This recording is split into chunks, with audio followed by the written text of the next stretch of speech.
नर्क की खौफनाक आग। सुनने में शायद आसान लगे, लेकिन नर्क की ये भयंकर आग इंसान की हड्डियों तक को जलाकर राख कर देती है।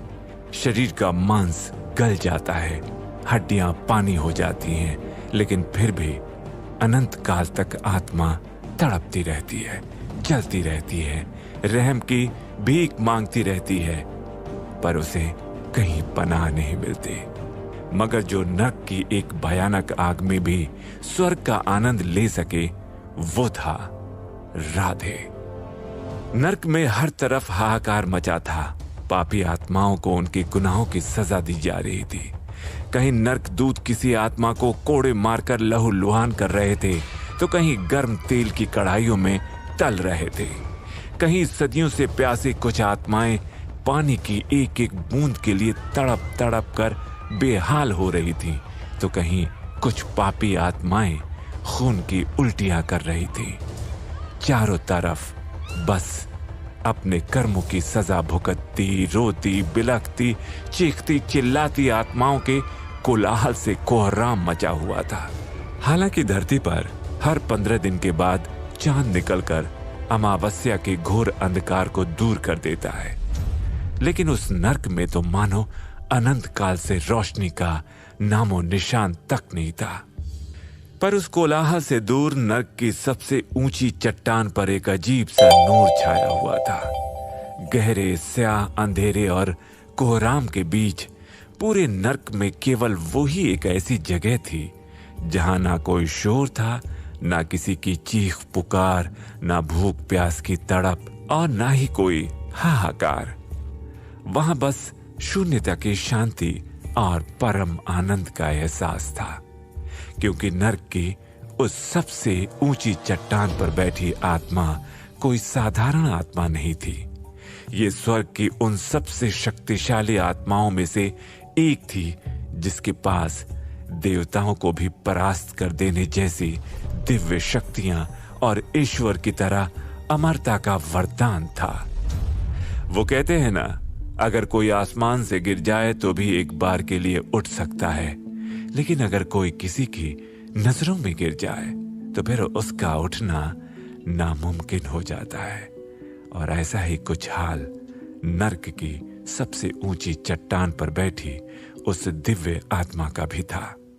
लंबा कद, कसा हुआ गठीला बदन, सोने की तरह चमकता हुआ पीतांबरी रंग, मदहोश कर देने वाली गहरी और बड़ी बड़ी आंखें, तीखे नैन नक्श, काले घने घुंघराले बाल और सूर्य की आभा लिए चमकती हुई त्वचा।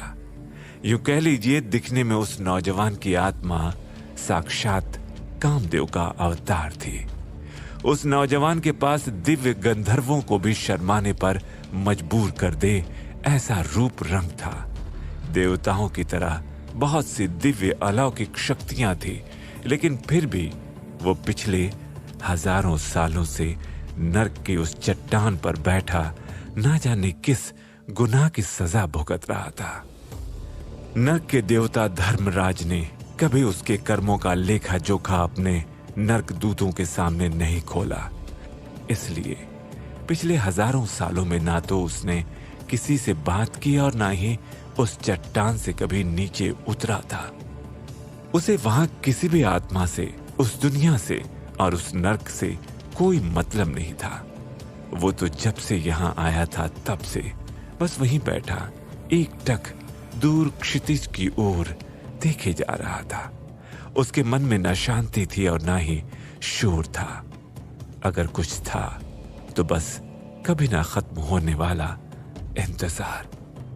तभी अचानक वहां तेज बिजलियां गड़गड़ाने लगी और तूफानी हवाएं चलने लगी।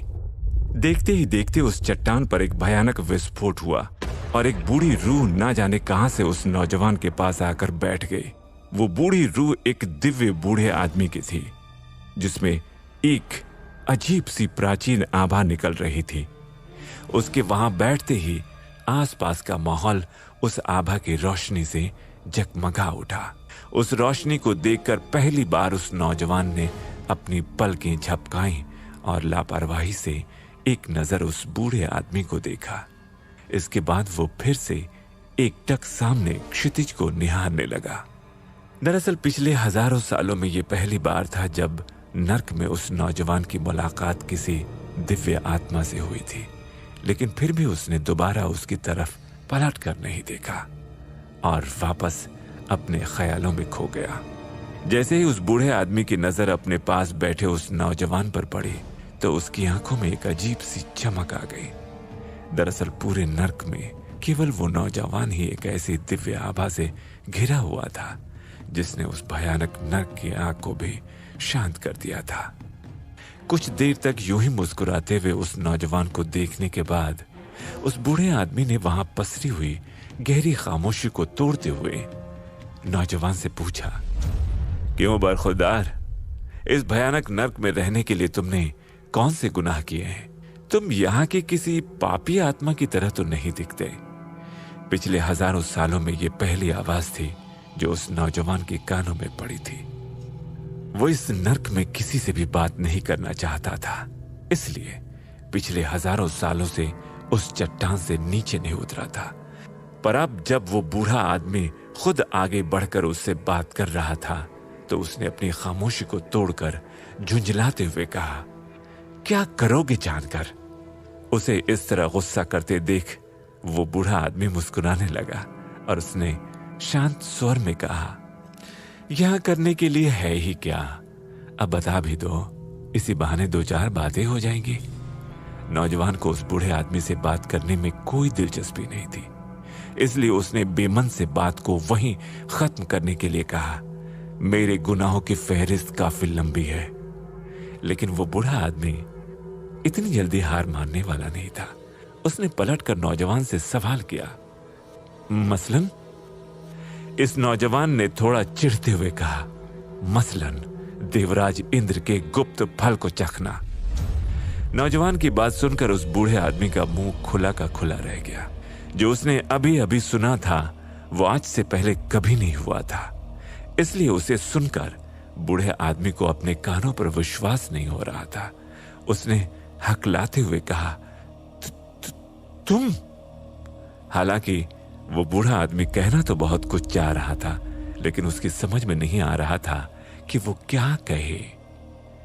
देवराज इंद्र के गुप्त फल को चखना कोई छोटी बात नहीं थी।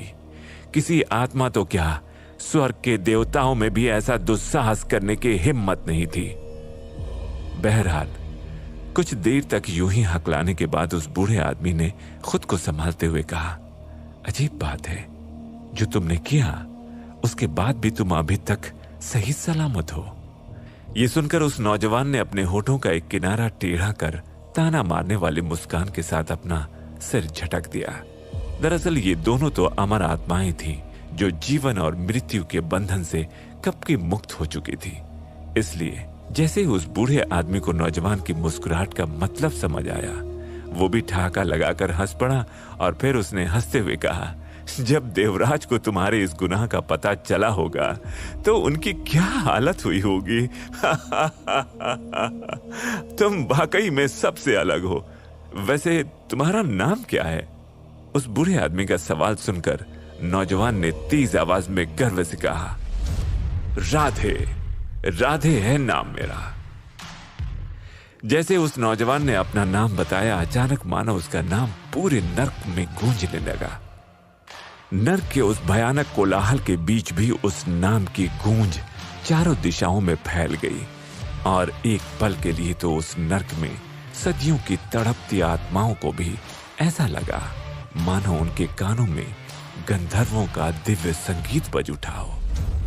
राधे का नाम सुनकर वो बूढ़ा आदमी अपने सफेद मोतियों से चमकते दांत दिखाते हुए अचानक से मुस्कुराया और उसने कहा, राधे, कितनी शीतलता है तुम्हारे नाम में। सुनते ही मन शांत सा हो गया।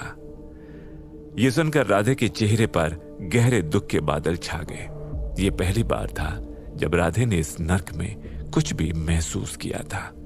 उस दुख से राधे की आंखें भर आई थी, लेकिन उस बूढ़े आदमी के सामने खुद को कमजोर नहीं दिखाना चाहता था, इसलिए उसने कठोर आवाज में कहा, शीतलता का एहसास?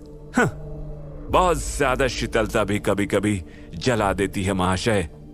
ये सुनकर उस बूढ़े आदमी ने फिर से मुस्कुराते हुए कहा, अति तो हर चीज की बुरी होती